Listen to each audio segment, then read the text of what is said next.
Caí desde el piso 19 de un edificio, y mientras moría, vi cómo la tierra se partía en dos y miles de almas subían cantando en español. Lo que vi del otro lado cambió todo lo que creía sobre la muerte. Me llamo Miguel Ángel Rivas, pero todos me conocen como Mike. Tengo 29 años y nací en Soyapango, El Salvador, un lugar donde la vida te enseña desde niño que si quieres algo, tienes que sudar por ello. Llegué a San Francisco hace 7 años, cruzando fronteras, durmiendo en el suelo, caminando días enteros bajo el sol que quema la piel y el alma. Llegué con 22 años, sin papeles, sin inglés, sin nada más que las manos callosas que mi padre me heredó y la fe de mi madre que siempre decía: Miguelito, Dios no te va a soltar, aunque cruces 1000 desiertos. No sabía entonces cuán literales serían esas palabras. Antes de comenzar con la historia de hoy, quiero hacerte una pregunta. ¿Te has imaginado alguna vez viviendo la vida que siempre soñaste? Con más paz, abundancia y propósito. Existe un manual práctico que está transformando la vida de miles de personas, mostrándoles cómo manifestar sus deseos de manera consciente. Se llama Manual de Manifestación. Haz clic en el enlace en la descripción y descubre cómo tú también puedes cambiar tu realidad. En San Francisco encontré trabajo en la construcción. Al principio limpiaba escombros, cargaba sacos de cemento, barría pisos llenos de polvo hasta que mis pulmones ardían. Pero aprendí rápido. Observaba a los maestros albañiles, a los soldadores, a los que manejaban las grúas con precisión de cirujanos. En 2 años ya estaba subiendo andamios, instalando estructuras metálicas, trabajando en las alturas donde el viento te recuerda cada segundo que un error te cuesta la vida. Me especialicé en trabajos de altura. Hay algo en estar suspendido entre el cielo y la tierra que te hace sentir libre, aunque estés amarrado con cables de acero y arneses que se clavan en las costillas. Compartía un apartamento pequeño en el Mission District con otros 5 compas, 2 hondureños, un guatemalteco, 2 mexicanos de Oaxaca. Dormíamos en colchones en el suelo, turnándonos para cocinar frijoles, arroz, tortillas que nunca sabían como las de casa, pero que llenaban el estómago. Cada quincena, yo enviaba $800 a mi mamá en Soyapango. Ella los distribuía, un poco para la comida, otro poco para los medicamentos de mi abuela, otro para la escuela de mis 2 hermanos menores. Mi sueño era juntar suficiente para poner una ferretería en El Salvador, regresar con algo más que recuerdos y cicatrices. La mañana del terremoto amaneció como cualquier otra. Era miércoles, 6 de marzo de 2025. Recuerdo la fecha exacta porque era el cumpleaños de mi hermano menor, Kevin, que cumplía 15. Le había prometido enviarle dinero extra para una bicicleta. Me levanté a las 5 de la mañana, como siempre. Preparé café en la cafetera vieja, que hacía un ruido de motor descompuesto, pero que funcionaba. Mis compañeros de cuarto todavía dormían. Salí a la calle cuando todavía estaba oscuro, el aire frío de San Francisco metiéndose por la chamarra. Tomé el autobús de las 5:30, lleno de gente con caras cansadas, latinos en su mayoría, todos yendo a trabajos donde rompemos la espalda para que otros vivan cómodos. Llegué al sitio de construcción a las 6:15. Era un edificio nuevo de condominios de lujo en pleno Mission District, esquina con la calle Valencia. 22 pisos cuando estuviera terminado. Nosotros estábamos en la fase de instalación de las estructuras exteriores del piso 19. Mi brigada ese día éramos 5. Yo, Héctor Maldonado de Tegucigalpa, Julio César Toma de Guatemala, Carlos Charlie Mendoza de Guadalajara y Samuel Ortega de Puebla. Llevábamos trabajando juntos casi 2 años. Nos conocíamos las mañas, los ritmos, las bromas. Héctor siempre llegaba con el chiste del día. Julio era el más callado pero el más preciso con las soldaduras. Charlie hablaba sin parar de su hija de 3 años que vivía en México y que solo conocía por videollamadas. Samuel era el más joven, 24 años, todavía soñaba con hacerse ingeniero algún día. Esa mañana subimos al piso 19 en el montacargas de obra. El sol apenas empezaba a salir, pintando el cielo de naranja y rosa sobre la bahía. Desde esa altura se veía todo San Francisco despertando, las luces de los carros en las calles, el vapor saliendo de las alcantarillas, los edificios del downtown brillando como gigantes de cristal. Charlie dijo algo que se me quedó grabado. ¿Saben qué, compas? A veces pienso que nosotros, los que trabajamos en las alturas, somos los más cerca del cielo. Ojalá Dios nos esté viendo desde arriba y sepa que lo hacemos con ganas. Todos nos reímos. Héctor respondió, claro que nos ve, pero también está viendo que llegaste tarde otra vez. Más risas. Nos pusimos los arneses de seguridad. Esto es sagrado en trabajos de altura. El arnés es tu vida, literalmente. Te lo pones revisando cada hebilla, cada gancho, cada cable. Yo siempre hacía una oración rápida mientras me lo ponía. Virgencita de Guadalupe, cuídame hoy también. Mi mamá me había dado una medallita de la Virgen antes de que me fuera de El Salvador. La llevaba siempre colgada al cuello, escondida bajo la camiseta de trabajo. El andamio donde trabajábamos ese día estaba suspendido en el lado norte del edificio, mirando hacia la calle Mission. Era una plataforma metálica de unos 5 metros de largo por 2 de ancho, colgada con cables de acero conectados a la estructura del edificio. Ahí instalábamos paneles de metal para la fachada exterior. El trabajo requería precisión. Taladrar, soldar, atornillar, siempre asegurados con el arnés enganchado a una línea de vida. El viento a esa altura era constante. Te empujaba, te silbaba en los oídos, te hacía sentir pequeño. Empezamos a trabajar a las 7 de la mañana. La rutina era conocida. Julio soldaba. Héctor y yo instalábamos los paneles. Charlie pasaba las herramientas. Samuel revisaba las medidas. El ruido de las herramientas eléctricas llenaba el aire. Abajo, la ciudad seguía su ritmo. Camiones de basura, buses, gente caminando a sus trabajos. Nadie miraba hacia arriba. Nadie piensa en los hombres suspendidos en el cielo que construyen los edificios donde viven. A las 9:30 tomamos un descanso. Nos sentamos en el andamio con las piernas colgando al vacío, compartiendo un termo de café que Héctor había traído. Charlie sacó su teléfono y nos mostró un video nuevo de su hija cantando una canción de Coco, la película. Miren nomás, ya se sabe toda la letra, decía con esa sonrisa de papá orgulloso que se le ponía cada vez que hablaba de ella. Samuel preguntó, ¿cuánto te falta para juntarle el dinero del pasaje? Charlie suspiró. Como 6 meses más, pero va a valer la pena cada pinche hora extra. Regresamos al trabajo a las 10. El sol ya estaba alto, calentando el metal del andamio. Yo estaba atornillando un panel cuando sentí algo raro. No sé cómo explicarlo. Era como si el aire cambiara, como si de repente hubiera más silencio, aunque el ruido seguía igual. Miré a Héctor y él también tenía cara de extrañeza. ¿Sintieron eso?, preguntó Julio. Antes de que alguien respondiera, el mundo comenzó a moverse. Al principio fue un temblor suave, como cuando pasa un camión pesado cerca. Earthquake, dijo Samuel en inglés, la única palabra que todos aprendimos rápido en California. Pero esto no se detuvo. El temblor se hizo más fuerte, más violento. El edificio entero empezó a sacudirse como un árbol en una tormenta. El andamio comenzó a balancearse de lado a lado. Nos agarramos de lo que pudimos. El ruido era ensordecedor, metal chocando contra metal, vidrios quebrándose abajo, alarmas de carros sonando todas al mismo tiempo, gritos. «Agárrense de los cables», grité, pero el movimiento era demasiado fuerte. El andamio se sacudía como si manos gigantes invisibles lo zarandearan con furia. Vi a Charlie perder el equilibrio. Su arnés lo sostuvo, pero quedó colgando del borde. Héctor intentó alcanzarlo. Entonces escuchamos el sonido que ningún trabajador de construcción quiere oír jamás. El crujido metálico de algo que se rompe. Uno de los cables que sostenían el andamio se reventó.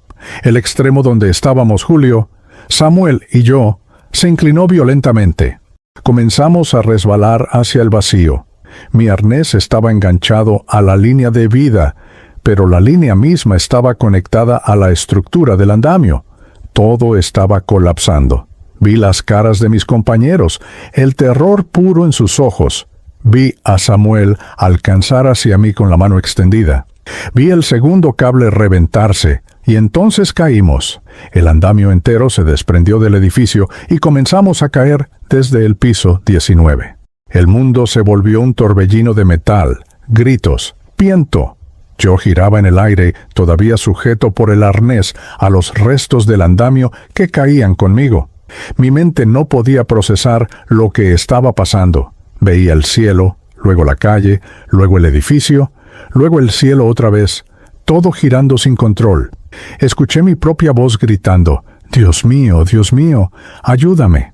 El sonido del viento era lo único que llenaba mis oídos. Y entonces, en medio de esa caída que parecía eterna, pero que probablemente duró solo segundos, algo imposible sucedió. Algo que cambiaría todo lo que yo creía sobre la vida, la muerte y lo que hay después. La caída desde el piso 19 debió matarme instantáneamente.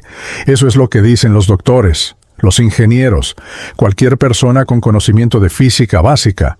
Caer desde casi 60 metros de altura equivale a estrellarse contra el suelo a más de 100 kilómetros por hora. El cuerpo humano no está diseñado para soportar ese impacto. Los huesos se pulverizan, los órganos internos se destrozan, la muerte es inmediata.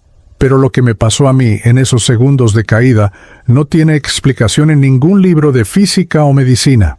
Lo que vi mientras caía al vacío desafía toda lógica humana, y sin embargo, fue más real que cualquier cosa que haya experimentado antes o después. Cuando el segundo cable del andamio se reventó y comenzamos a caer, mi cerebro entró en un estado extraño. He escuchado que en momentos de muerte inminente, el tiempo se distorsiona. Dicen que tu vida entera pasa frente a tus ojos en cámara rápida, que ves a tus seres queridos, que recuerdas momentos importantes. Pero lo que me pasó fue diferente. El tiempo no se aceleró, se detuvo. O más bien, yo quedé suspendido en un estado entre el tiempo normal y algo más. Algo que no pertenece a este mundo físico. Seguía cayendo. Eso lo sabía.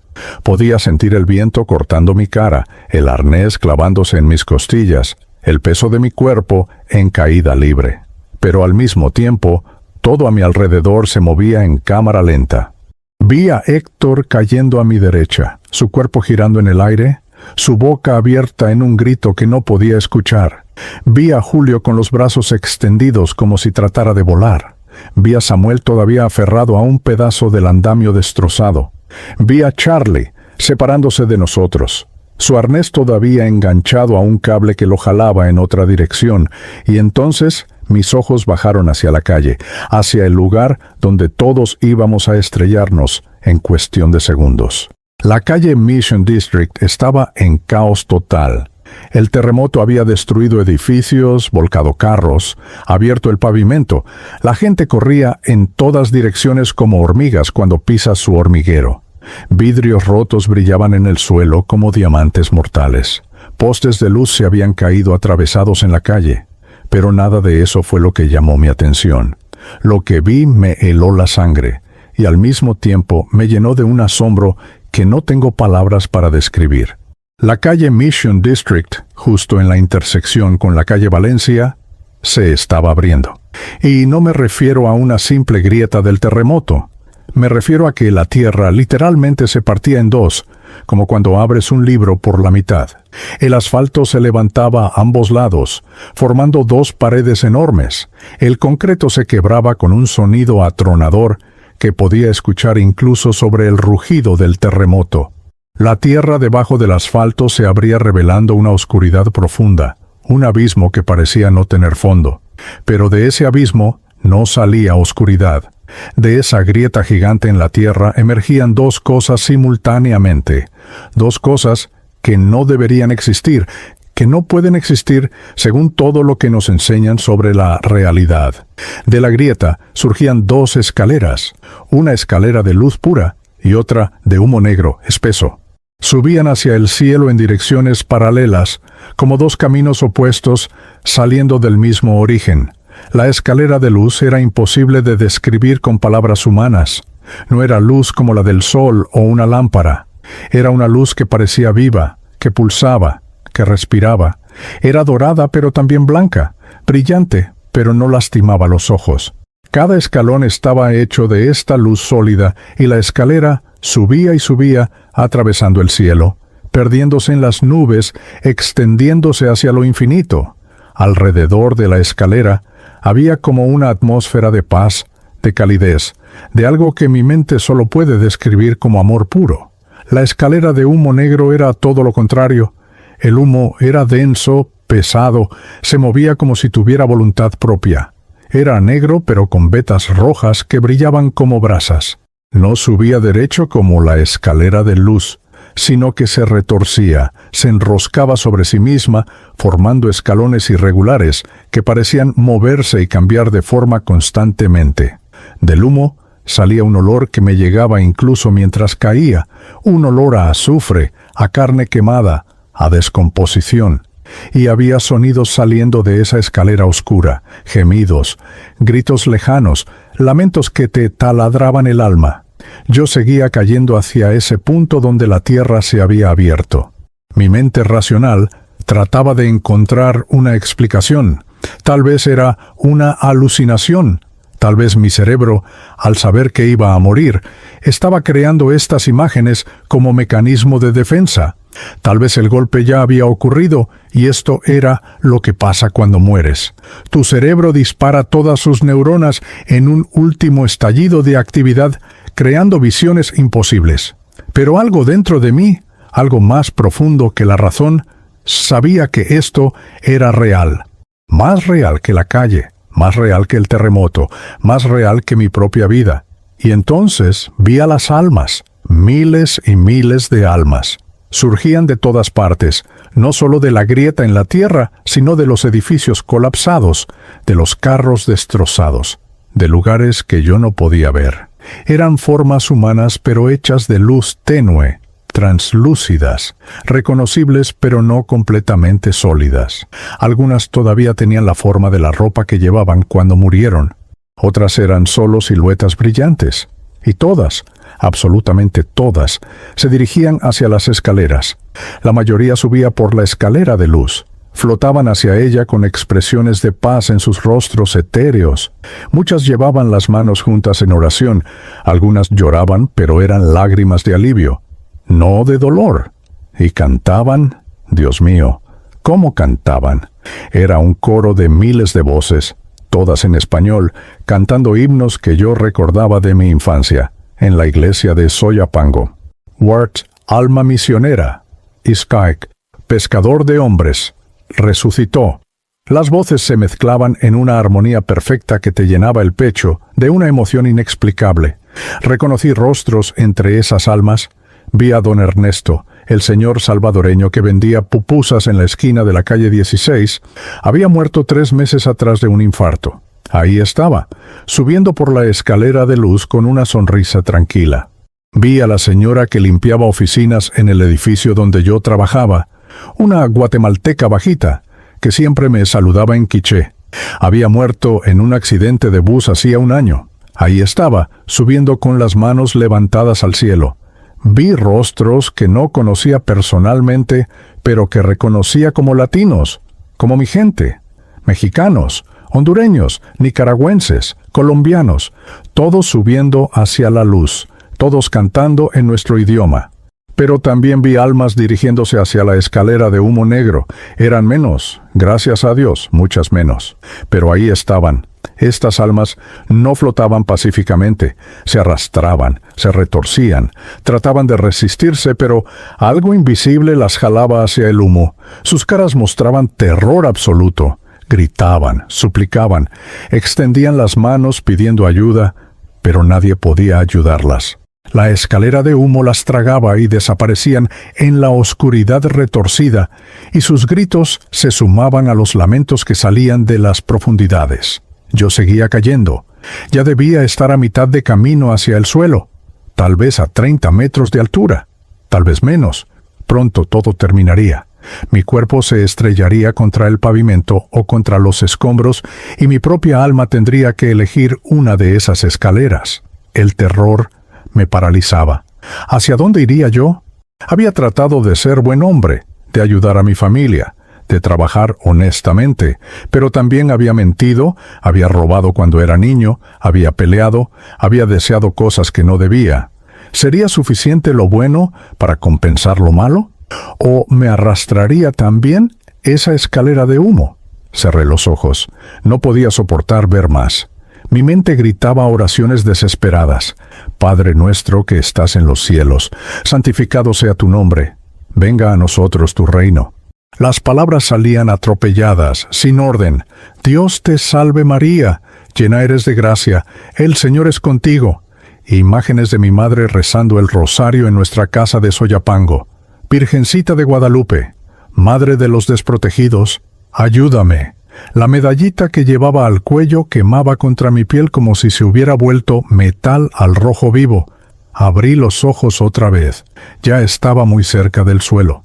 Podía ver los detalles de los escombros, los pedazos de vidrio, las grietas en el asfalto.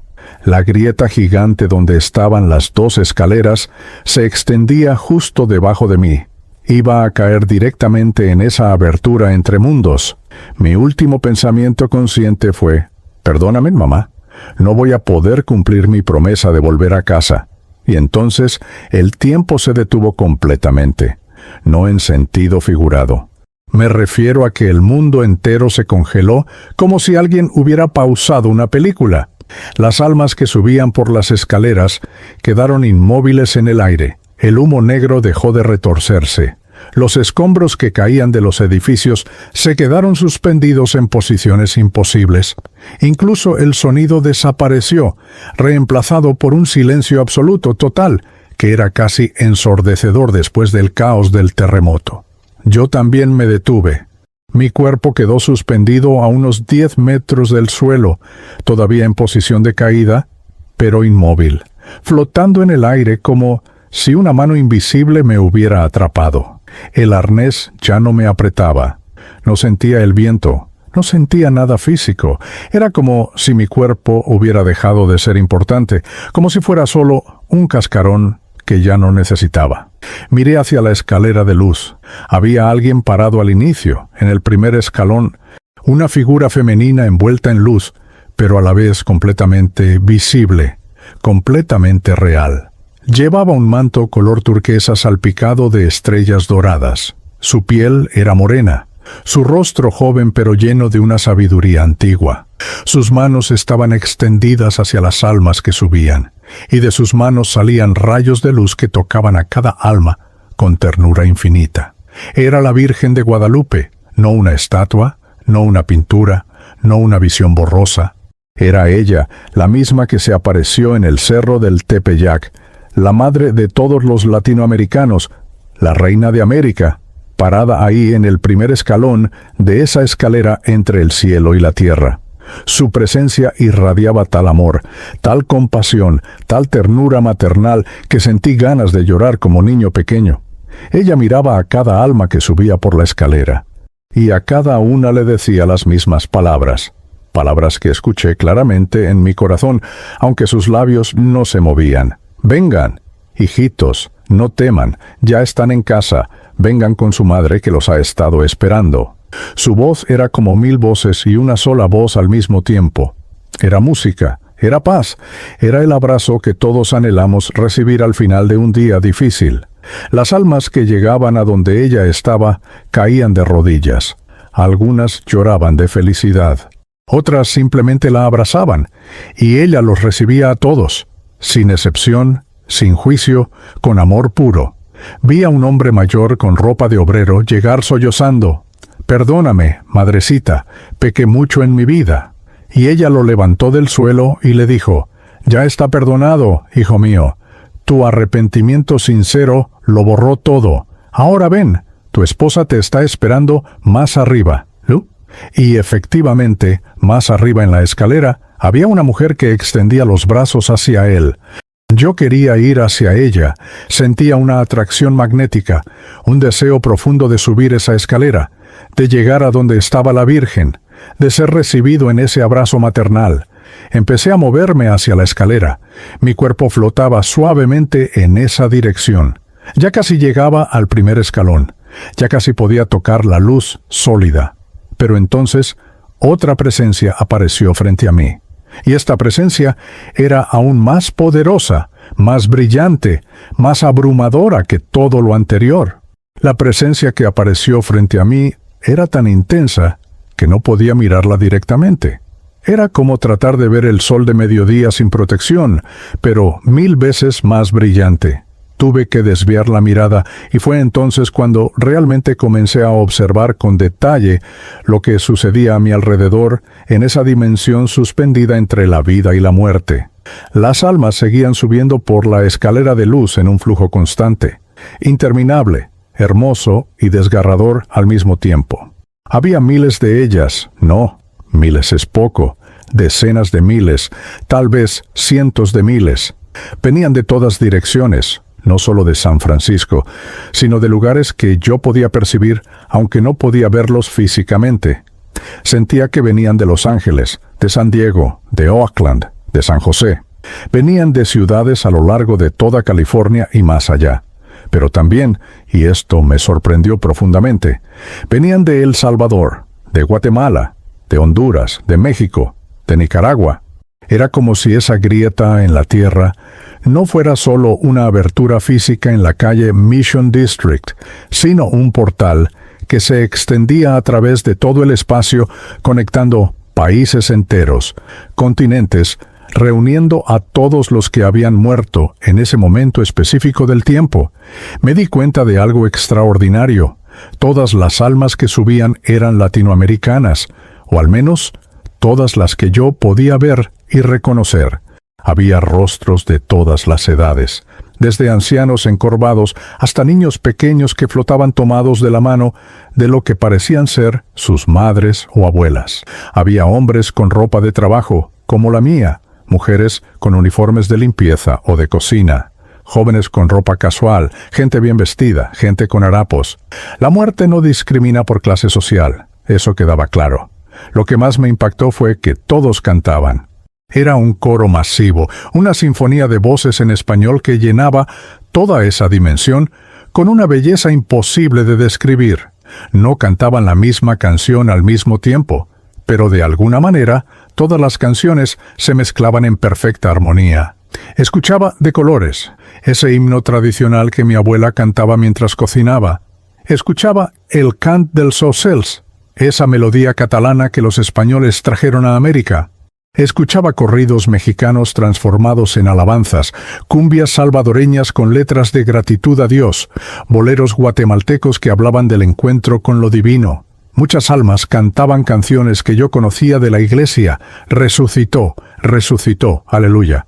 Cantaban un grupo de mujeres mayores que reconocí como centroamericanas por sus rasgos y la forma de sus vestidos tradicionales.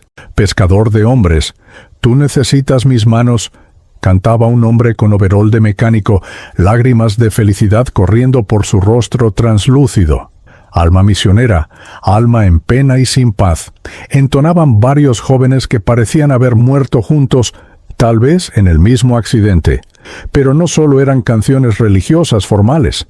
Algunos cantaban canciones populares transformadas en oraciones. Una mujer mayor cantaba Cucurrucucú Paloma, pero había cambiado las palabras para hablar de su reencuentro con Dios. Un grupo de hombres que parecían ser trabajadores del campo cantaban La Llorona, convertida en un canto de liberación del sufrimiento terrenal. Era como si cada persona llevara consigo la música de su vida y la transformara en adoración al llegar a ese umbral. Lo más hermoso era ver cómo se reconocían entre ellos. Almas que claramente se conocían en vida se encontraban en la escalera y se abrazaban con una alegría explosiva. Vi a una pareja de ancianos encontrarse después de haber muerto con años de diferencia. El hombre había estado esperándola varios escalones arriba, y cuando ella llegó flotando hacia él, ambos se fundieron en un abrazo que irradiaba décadas de amor. Vi a una madre joven encontrarse con un niño pequeño que había muerto antes que ella, tal vez su hijo, y la forma en que ella lo levantó y lo cubrió de besos mientras ambos lloraban y reían al mismo tiempo partía el corazón. Pero también había almas que subían solas, sin nadie conocido esperándolas. Estas me conmovían especialmente. Eran los migrantes como yo, los que habían muerto lejos de casa, sin familia cerca. Muchos habían muerto en accidentes de trabajo, en las calles, en situaciones de violencia o abandono. Subían la escalera con expresiones de asombro mezclado con alivio, como si no pudieran creer que finalmente todo el sufrimiento había terminado. Y lo hermoso era que nunca subían solos por mucho tiempo. Siempre había alguien más arriba, algún alma caritativa, que bajaba algunos escalones para encontrarse con ellos, para tomarlos de la mano, para darles la bienvenida a casa.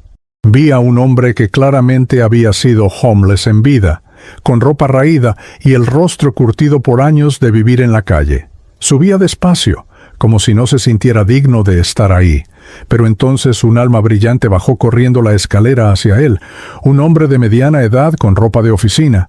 Se encontraron y se abrazaron como hermanos perdidos. «Primo», escuché que decía el hombre de la calle, «nunca supe qué pasó contigo después de que crucé la frontera». Y el otro respondió, «Te estuve buscando por años, primo. Morí sin encontrarte allá abajo. Pero ahora estamos juntos otra vez». Ambos subieron juntos, el hombre de oficina ayudando al que había vivido en las calles, borrando todas las diferencias que la vida terrenal había puesto entre ellos. Las canciones seguían sonando, oleada tras oleada de voces en español. Reconocí acentos de todos los países latinoamericanos. El acento cantadito de los salvadoreños como yo, el acento más marcado de los guatemaltecos, la entonación particular de los mexicanos de diferentes regiones, el ritmo caribeño de nicaragüenses y panameños, los tonos andinos de colombianos y ecuatorianos. Era como si toda Latinoamérica estuviera representada en esa escalera, como si la muerte nos uniera a todos en una sola familia grande que finalmente regresaba al hogar común. Noté algo más mientras observaba. Las almas no solo cantaban, también hablaban entre ellas, compartían sus historias. Podía escuchar fragmentos de conversaciones que flotaban en el aire. «Morí en un accidente en la construcción», decía uno. «Yo de cáncer, después de pelear 3 años», respondía otro. «Me asaltaron en mi taxi», contaba una mujer. «Terremoto en mi pueblo», murmuraba un anciano. Cada uno llevaba su historia de muerte, pero ya no había amargura en sus voces. Era más como compartir el último capítulo de un libro antes de empezar uno nuevo. Infinitamente mejor. Vi a mi gente, a los trabajadores como yo. Había muchos, muchísimos. Hombres que habían muerto en construcciones, en fábricas, en el campo. Mujeres que habían muerto limpiando casas ajenas, cuidando niños que no eran suyos, cocinando en restaurantes donde nunca podrían comer como clientes. Jóvenes que habían muerto en pandillas, en deportaciones, en el desierto, tratando de cruzar la frontera. Todos subían ahora con la misma dignidad, con el mismo derecho a estar ahí. Los que habían tenido poco en la tierra recibían mucho en esa escalera de luz. Había también niños, y esto era lo más difícil de ver.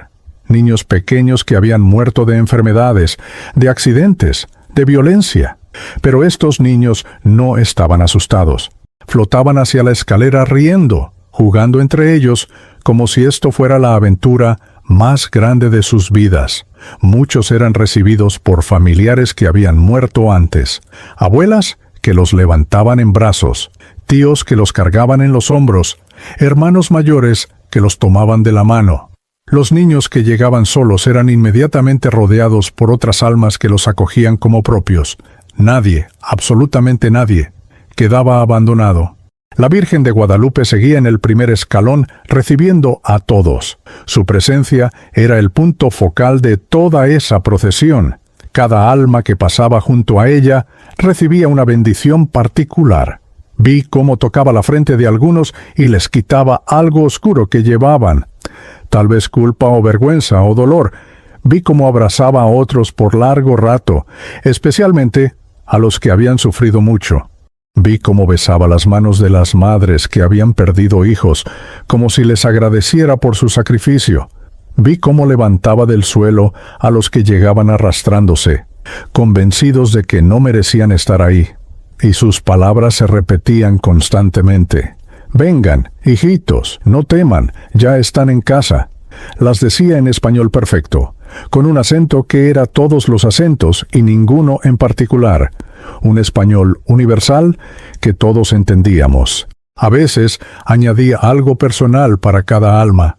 «Bien hecho, hijo fiel», le decía a un hombre que había trabajado toda su vida honestamente. «Tu sufrimiento ha terminado, hija mía», le susurraba a una mujer que claramente había muerto de una enfermedad larga y dolorosa. «Tus hijos estarán bien, yo los cuidaré», le prometía a una madre joven que subía llorando, preocupada por los que dejaba atrás. Observé más arriba en la escalera y vi que continuaba subiendo hasta perderse en una luz cada vez más brillante. No podía ver el final, pero sentía que arriba había algo extraordinario, una presencia aún mayor que la de la Virgen, algo que mi mente apenas podía comenzar a comprender. Las almas desaparecían en esa luz superior y desde ahí llegaban ondas de música aún más hermosa, de alegría pura, de una paz que sobrepasaba todo entendimiento. Me di cuenta de algo sorprendente. El tiempo en esa dimensión era diferente.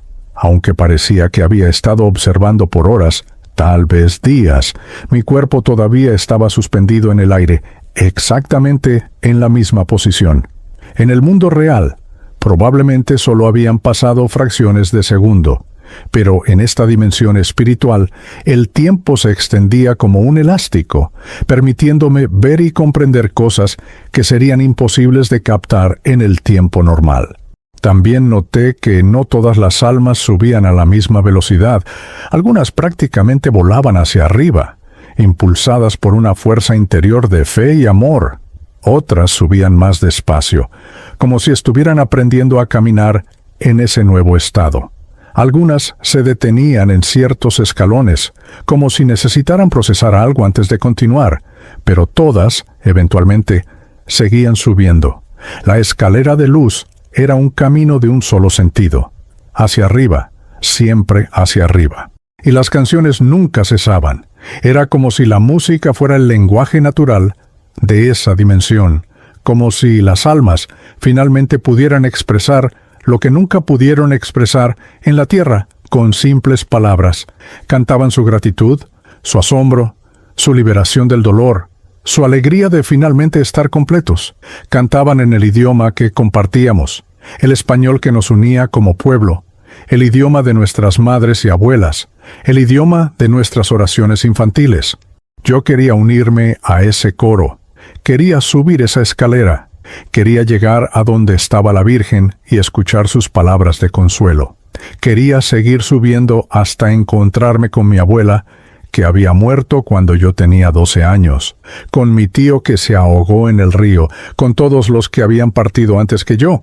Quería dejar atrás el dolor de la vida terrenal, el cansancio de trabajar tanto por tan poco, la soledad de estar lejos de casa, el miedo constante de ser deportado o morir en un accidente. La atracción era casi irresistible. Empecé a flotar más cerca de la escalera. Mi espíritu, o lo que fuera que yo era en ese momento, se estiraba hacia ese primer escalón de luz. Estaba a punto de tocarlo, a punto de comenzar mi propio ascenso, a punto de dejar atrás mi cuerpo físico para siempre. Pero fue entonces cuando la presencia brillante que había aparecido frente a mí finalmente se manifestó completamente. Y cuando lo hizo, supe sin lugar a dudas quién era. No era la Virgen María. Era alguien aún mayor, alguien ante quien hasta la Virgen se inclinaba con reverencia. Las almas que subían por la escalera se postraban al pasar cerca de él. La música aumentó en intensidad y belleza cuando se reveló por completo, y entonces me habló directamente a mí. La luz que emanaba de esa presencia era diferente a todo lo demás que había visto. No era solo brillante, era una luz que tenía peso, sustancia, personalidad. Era una luz que te conocía completamente, que veía cada rincón de tu alma, cada pensamiento que habías tenido, cada acción buena o mala que habías realizado en tu vida. Y sin embargo, no era una luz que juzgaba con dureza o condenaba. Era una luz que conocía todo sobre ti y aún así te amaba con una intensidad que ningún ser humano podría comprender o expresar. Cuando finalmente pude enfocar mi vista espiritual en esa presencia, vi a un hombre, pero llamarlo simplemente hombre sería como llamar al océano un charco de agua. Era un hombre en forma, con rasgos que podía reconocer como humanos, pero también era algo infinitamente más grande. Era joven y anciano al mismo tiempo. Su rostro tenía la frescura de la juventud, pero los ojos contenían la sabiduría de todas las edades del universo. Su piel brillaba con luz propia, como si cada célula de su cuerpo fuera una estrella miniatura.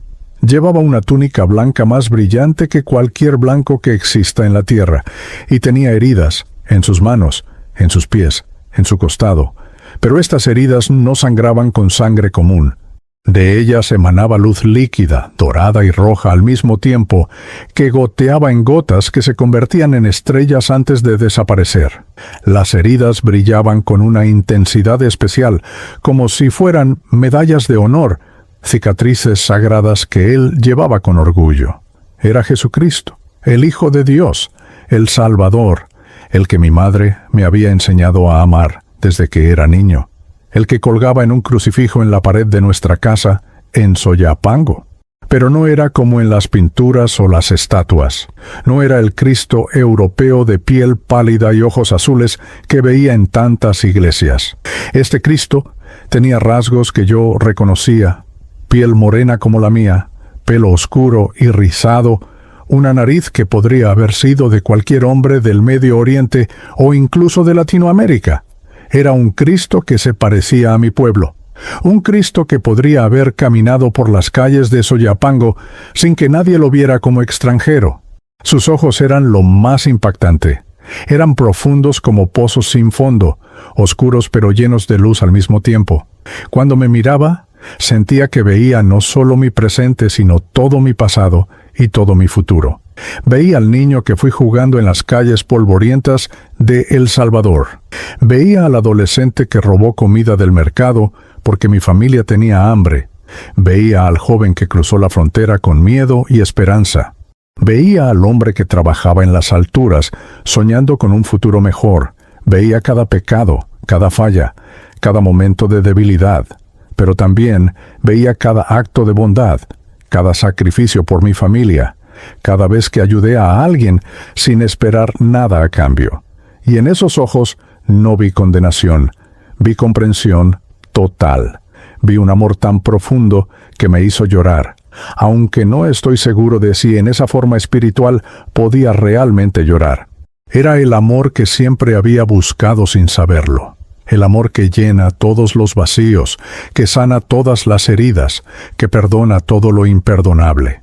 Él flotaba frente a mí, suspendido en el aire igual que yo, entre nosotros y la escalera de luz donde la Virgen seguía recibiendo a las almas. Su presencia era tan poderosa que las mismas almas que subían se detenían momentáneamente para mirarlo con adoración antes de continuar su camino. Algunos extendían las manos hacia él. Otros se postraban en el aire. La Virgen María misma lo miraba con una expresión de amor maternal mezclado con reverencia absoluta. Entonces él habló. Su voz era como trueno suave, como el sonido del mar, como música de instrumentos que nunca había escuchado.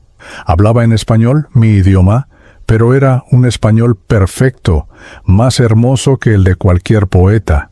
Y me llamó por mi nombre completo, el nombre que solo mi madre usaba cuando yo era niño. «Soy Miguel Ángel Rivas Guardado», dijo, y al escuchar mi nombre en sus labios, sentí como si cada sílaba fuera una caricia en mi alma. «Te he conocido desde antes de que fueras formado en el vientre de tu madre. Conté cada pelo de tu cabeza. Recolecté cada lágrima que derramaste. Estuve contigo en el desierto cuando cruzaste la frontera. Estuve contigo en las noches frías cuando no tenías dónde dormir. Estuve contigo en los andamios, sosteniendo tus manos cuando el viento soplaba fuerte. Siempre he estado contigo, hijo mío. No podía hablar. Mi garganta, si es que tenía garganta en esa forma, estaba cerrada por la emoción.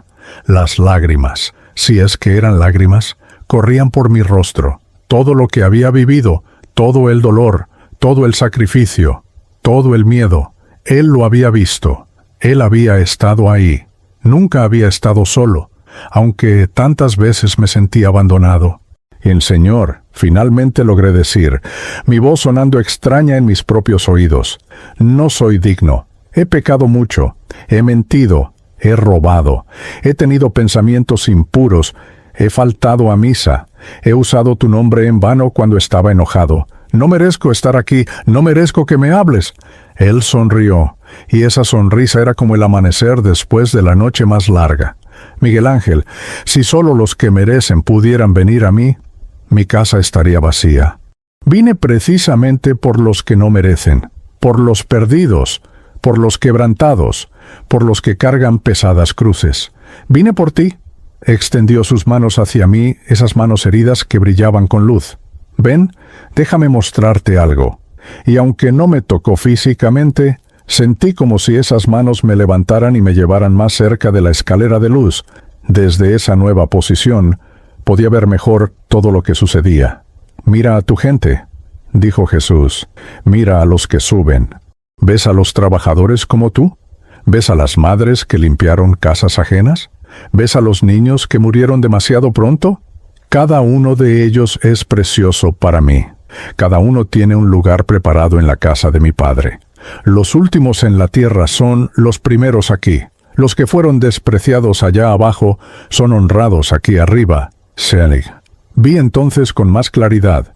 Vi a un hombre con manos callosas, claramente un trabajador del campo, siendo recibido por la Virgen con especial ternura.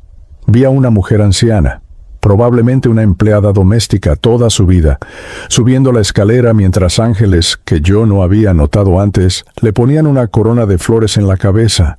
Vi a un joven con tatuajes de pandilla, que claramente había muerto violentamente, siendo abrazado por Cristo mismo en uno de los escalones superiores, sus tatuajes transformándose en marcas de luz. «Pero, Señor», pregunté, «¿y los que van hacia la otra escalera?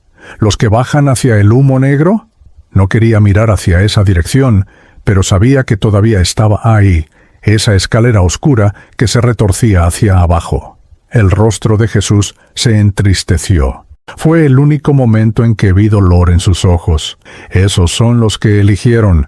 Yo morí por todos, Miguel Ángel, absolutamente todos.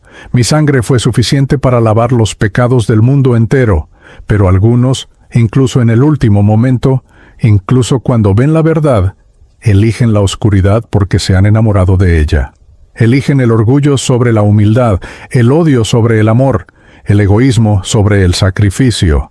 Yo los llamo hasta el último segundo, pero respeto su libertad. El infierno no es un castigo que yo impongo, es una elección que ellos hacen. ¿Hay latinos ahí también?, pregunté con miedo. Hay de todas las naciones, de todas las razas, de todas las clases sociales. El pecado no discrimina, Miguel Ángel, pero quiero que sepas algo importante. Muchos menos van hacia abajo de los que la gente piensa. Mi misericordia es más grande de lo que cualquier ser humano puede imaginar. Muchos que pensaban que irían hacia la oscuridad se sorprenden al encontrarse subiendo hacia la luz. Y muchos que estaban seguros de su salvación se sorprenden al descubrir que nunca me conocieron realmente. Me volteó suavemente para que mirara directamente a la Virgen María. Ella nos estaba observando, y cuando nuestras miradas se encontraron, sonrió con esa sonrisa maternal que derrite todos los miedos. «Ella es mi madre», dijo Jesús, con un orgullo evidente en su voz, «pero también es madre de todos ustedes, especialmente de los latinoamericanos, que la han amado con una devoción especial». Cuando se apareció en el Tepeyac a Juan Diego, no fue casualidad que eligiera el rostro de una indígena, la piel morena, los rasgos de los conquistados y oprimidos. Ella siempre ha sido la madre de los pobres, de los migrantes, de los que no tienen voz. La Virgen se acercó a nosotros, flotando con una gracia imposible. De cerca era aún más hermosa de lo que había visto desde lejos. Su rostro era joven, pero sus ojos contenían el sufrimiento de todas las madres que han perdido hijos. Tenía lágrimas en los ojos, pero eran lágrimas de alegría al ver a cada alma que subía. Miguel Ángel, me dijo con una voz que era como una canción de cuna: «Hijo mío, has trabajado tan duro, has llevado tantas cargas, has extrañado tanto tu tierra, has llorado en secreto tantas noches. Lo sé todo. He recogido cada una de tus lágrimas. He intercedido por ti ante mi hijo cada día de tu vida. Madrecita», fue todo lo que pude decir. Era como estar frente a mi propia madre, pero multiplicado por infinito. Ella tocó mi frente con su mano, y en ese toque sentí paz. Una paz que nunca había experimentado en mi vida terrenal.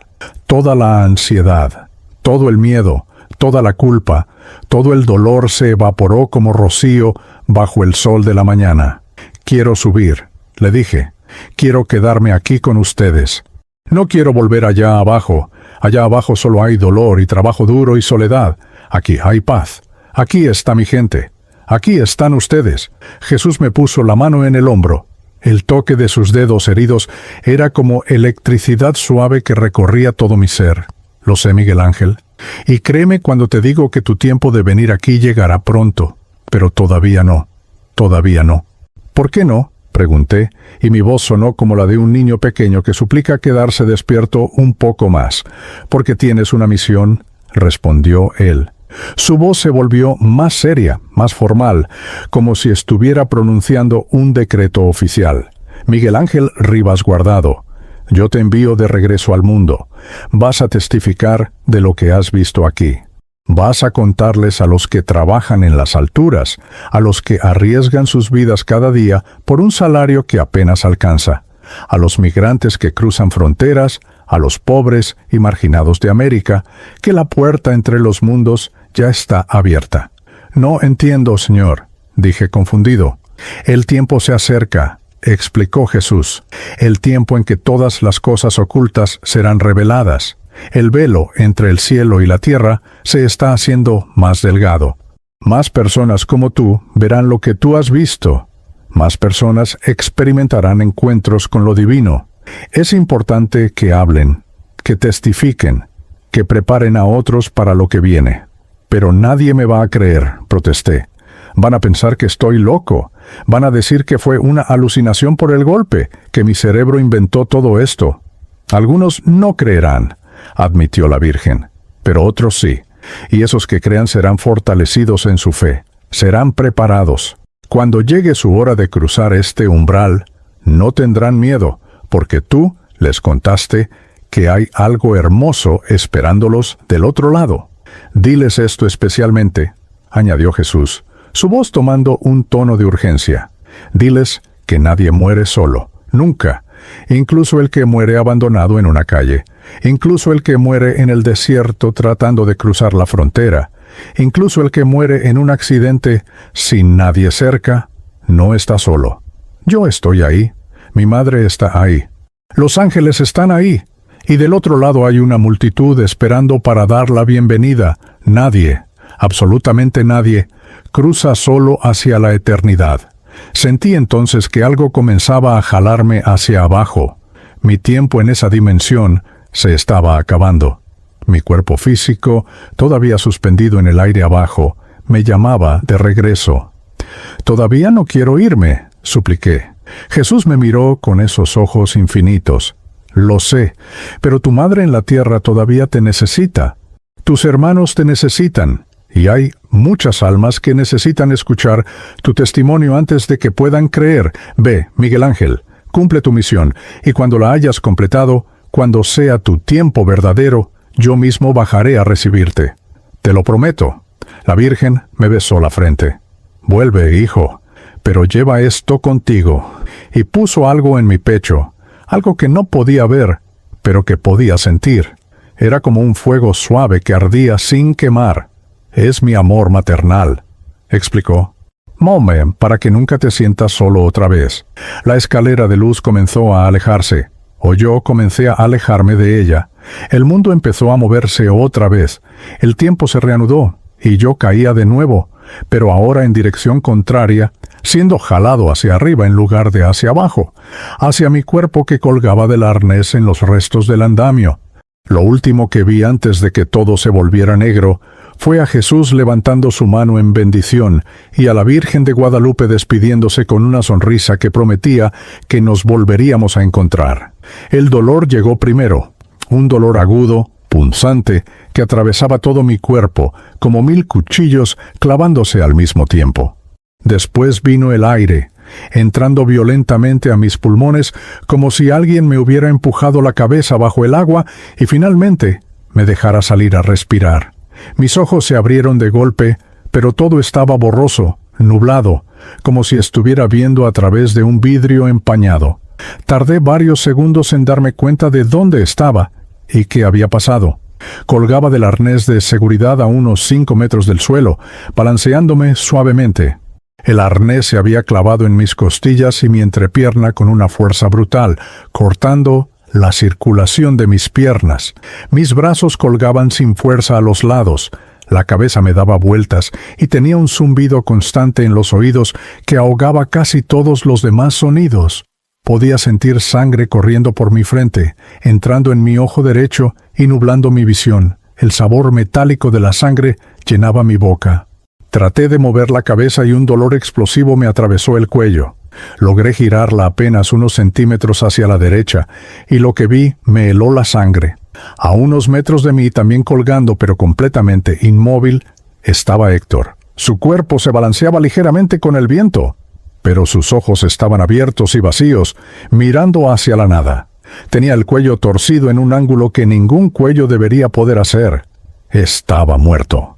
Mi compañero, mi amigo, el que hacía reír a todos cada mañana con sus chistes, estaba muerto. Forcé mi cabeza a girar hacia el otro lado, ignorando el dolor.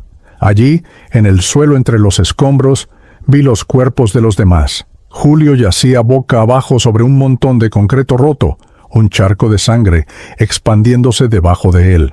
Carlos estaba doblado sobre una viga de metal que le atravesaba el torso. Samuel había caído de cara contra el pavimento, su casco de seguridad partido en dos a su lado. Todos muertos. Los 5 habíamos caído del piso 19. Solo yo había sobrevivido. El llanto me brotó sin control. Sollozos profundos que sacudían mi cuerpo colgante y hacían que el arnés se clavara aún más en mi carne. No, no, no, repetía una y otra vez. ¿Por qué yo? ¿Por qué solo yo? La culpa del sobreviviente me golpeó con la fuerza de un tren. Estos hombres tenían familias, hijos, esposas esperándolos en casa. Charlie nunca vería a su hija de 3 años en persona. Samuel nunca se convertiría en ingeniero. Héctor nunca volvería a contar otro chiste. Julio nunca terminaría de construir la casa que estaba haciendo para su madre en Guatemala. Y yo seguía vivo.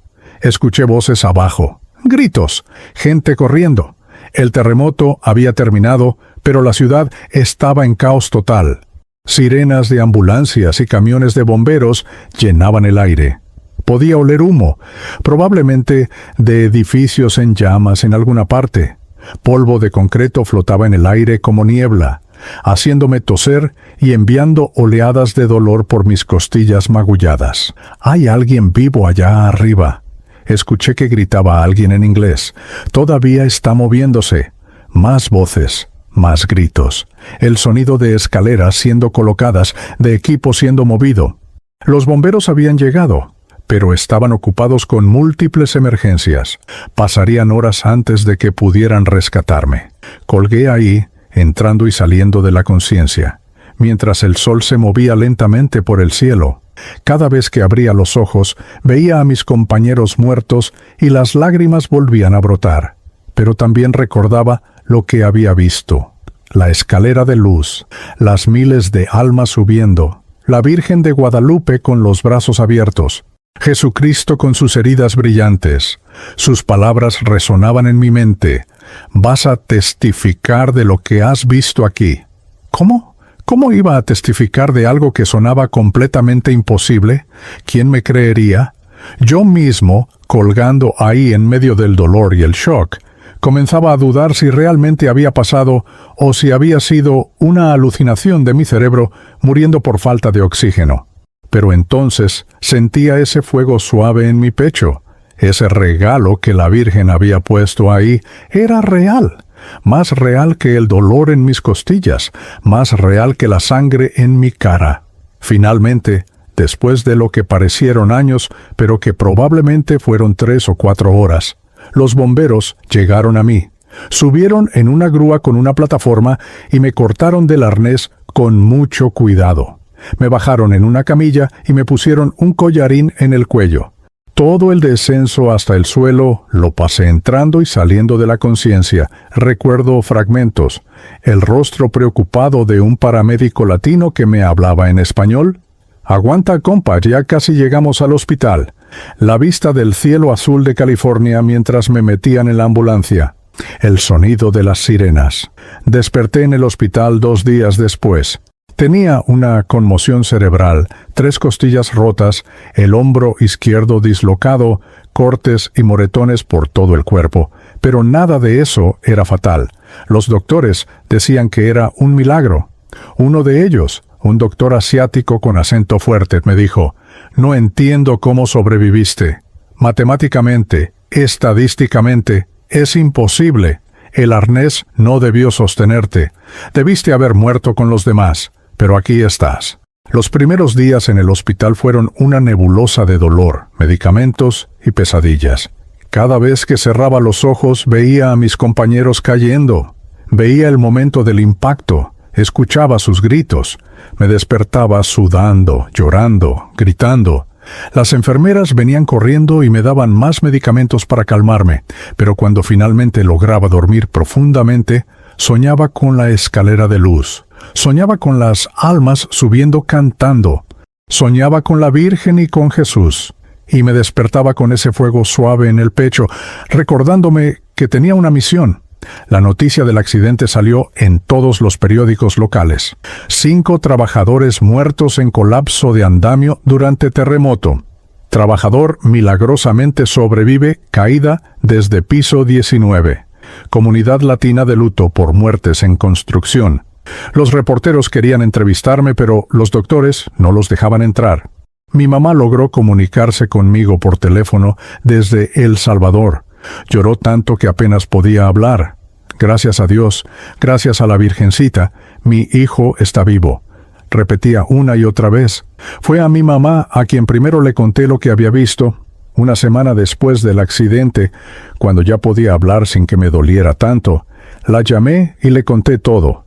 La escalera de luz, las almas cantando en español, la Virgen de Guadalupe, el encuentro con Jesucristo, todo. Esperaba que pensara que estaba loco, que los golpes me habían dañado el cerebro, pero lo que dijo me sorprendió. «Miguelito», dijo con voz temblorosa pero firme, «yo sabía que algo especial te había pasado, lo sentí en mi corazón el día del terremoto. Estaba rezando el rosario, cuando de repente sentí una paz enorme y una voz en mi interior que me decía: tu hijo está bien, tiene una misión. No entendía qué significaba, pero ahora lo sé. Dios te salvó porque tiene planes para ti. Tienes que contar lo que viste, hijo. La gente necesita saberlo». Esas palabras de mi madre me dieron el valor que necesitaba. Cuando los reporteros finalmente pudieron entrevistarme, les conté mi experiencia. No toda, no en detalle, pero sí lo suficiente. Vi algo mientras caía, les dije. Vi el cielo abrirse, vi a almas subiendo hacia la luz. Vi que hay algo más después de esta vida. Algunos reporteros escribieron sobre ello de manera respetuosa, otros se burlaron, sugiriendo que había sido una alucinación inducida por el trauma. Los comentarios en Internet eran crueles.